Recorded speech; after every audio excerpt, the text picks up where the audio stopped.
په پاکستان کې میشتو افغانانو ته د نوموړي هیواد د کورنۍ چارو وزیر وروستی اخطار. د دغه هیواد د کورنۍ چارو وزیر افغان کډوالو ته څه ویلي؟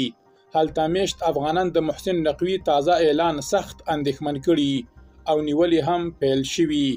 بشپړ جزئیات په ویډیو کې تر پایه وګورئ. پاتمنو لیدونکو ستړي مه شئ.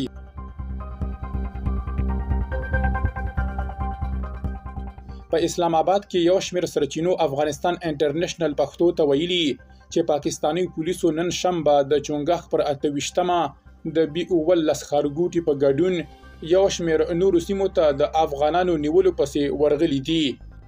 سرچینې وایي په دغه ښارګوټي کې پولیسو یو شمېر افغاني کورنۍ هم نیولې او له ځان سره یې بیولي دي. په دې نیول شوو افغانانو کې ډیری یې د لویدیځو هیوادونو د کډوالۍ پروګرام لرونکي شامل دي.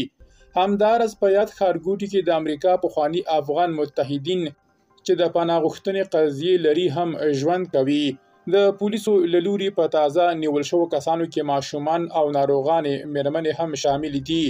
هممهاله اسلام آباد افغانانو ته د ویزو د تمدید یا نوي کېدو بهیر هم په ټپه درولی او د ډیری افغانانو د ویزو موده هم پای ته رسیدلې ده. په اسلام آباد کې د یو لویدیځ هیواد په تمه ناست افغان محمد سعید وایي اولادونه او میرمنې له سختې ویرې سره مخ دي او که افغانستان ته ډیپورټ شي نو ښایي د طالبانو له لوري له سختو ګواښونو سره مخ شي. هغه زیاته کړه افغانستان ته شړل بیخي موږ ته مرګ دی. د ډانګ او پړانګ ترمنځ ګیر یو.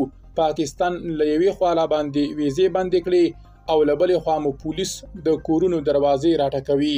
تازه د پاکستان د کورنۍ چارو وزیر محسن نقوي هم له خبریالانو سره په یوې شخصي ناسته کې خبرداری ورکړی چې د افغان کډوالو د ایستل کېدو تازه او ګړندۍ څپې به ډیر ژر پیل کړي.